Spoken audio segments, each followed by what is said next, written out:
Assalamualaikum warahmatullahi wabarakatuh. Berikutnya, ini mari kita bahas untuk jawaban soal yang sesi tadi ya, sesi pagi. Di sini Mg bereaksi dengan oksigen. Nah, ini kira-kira jawabannya apa? Ada dua. Dia bisa berupa reaksi pembakaran atau combustion reaction karena dia berekatan dengan oksigen, bisa juga dia reaksi kombinasi karena dia dari senyawa atau unsur yang sederhana dia membentuk senyawa yang lebih besar di sini. Kemudian yang kedua jawabannya apa ini? Nah, dari yang senyawa besar menjadi terurai. Nah, dia berarti dia reaksi penguraian atau decomposition reaction. Sudah jelasnya di sini.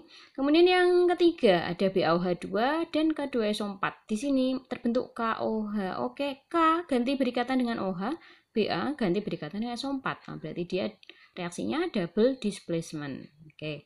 Yang keempat di sini Zn berikatan dengan CuSO4, dia bereaksi. Zn gantian berikatan dengan SO4, Cu-nya lepas, dia mengendap di sini. Nah, ini namanya reaksi apa? Displacement.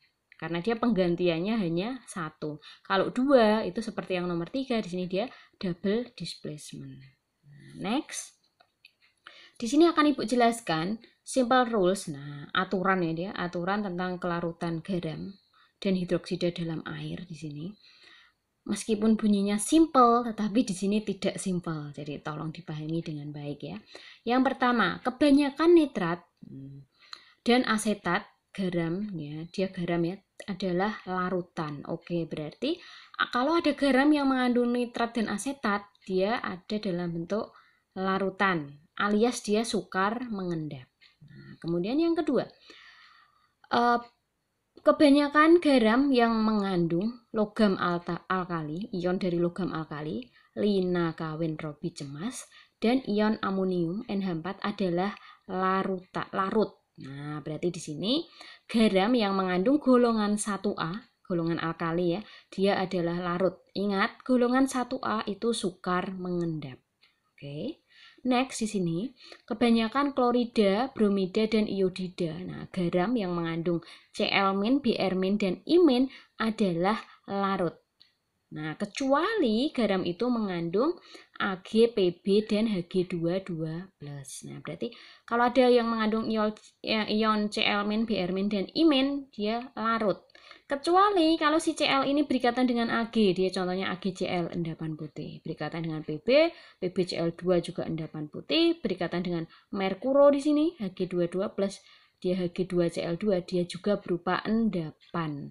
Jadi ini ya beberapa unsur dari golongan 7A, golongan halogen. Dia kalau berikatan dengan Ag, Pb, Hg22+, dia mengendap. Tapi selain itu, dia dalam bentuk larutan atau sukar larut. Sukar mengendap gitu ya. Dia dalam bentuk larutan soluble.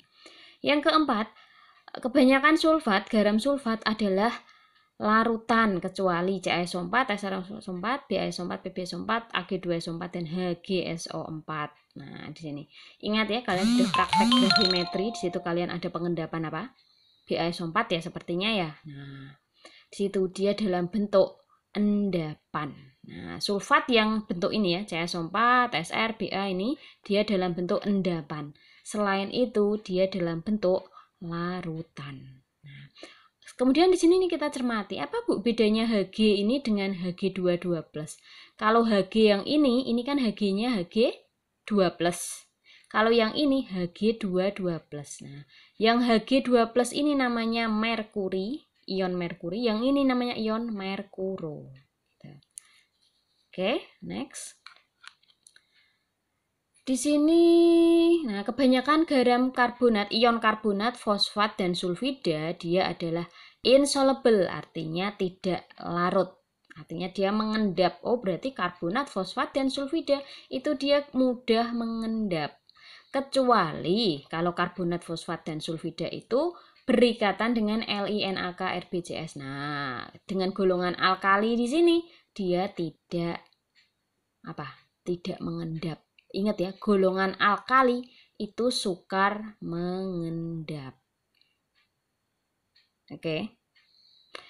Next, nah di sini kebanyakan dari ion hidroksida adalah tidak larut alias mengendap, kecuali kalau dia berisi atau berikatan dengan golongan 1A, lina kawin robi cemas, ditambah golongan 2A-nya, ada SrCaBa di sini. Nah, kalau Ca di sini sebenarnya dia bisa mengendap ya. Ingat CaO ya, nanti Bu ralat di sini. Yang Ca itu benarnya dia bisa mengendap di sini. Berarti dia tidak mengendapnya dengan Li, NaK, RbCs, Sr dan Ba. Oke. Itu ini adalah bekal untuk mengerjakan tugas 1. Silahkan tugas 1 dikerjakan baik-baik. Akan dicocokkan besok sore ya. Besok sore Ibu akan nge-share jawabannya. Kemudian ini jawabannya silahkan dikirim ke Ibu ya. Dikirim ke Ibu disertai nama gitu.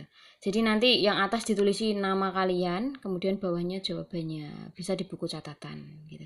Nanti karena yang mengoreksi adalah teman kalian. Ingat di sini Ibu mau kejujuran ya, nggak boleh nanti terus kong kali kong gitu, nggak boleh gitu.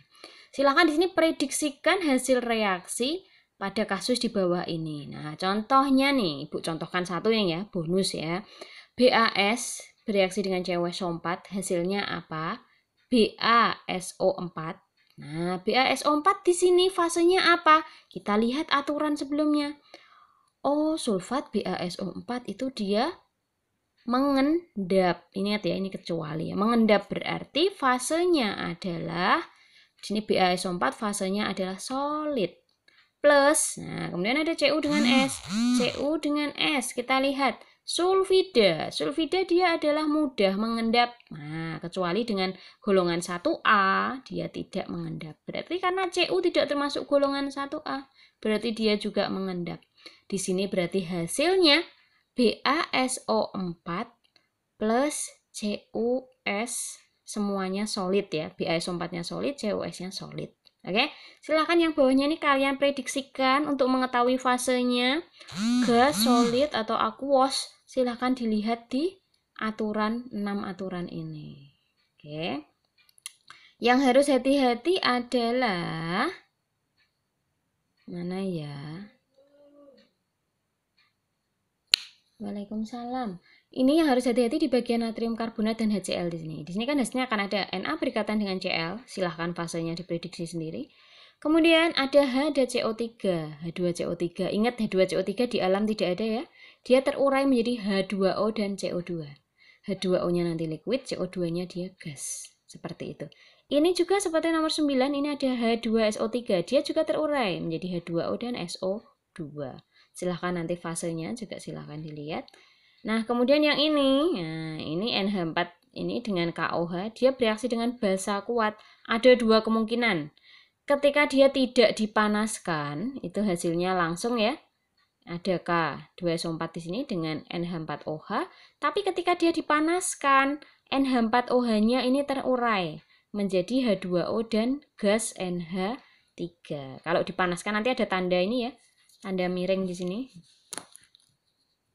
Tanda maaf ini anak panah miring di sini kan artinya dia dipanaskan. Nah, itu bekal untuk mengerjakan tugas.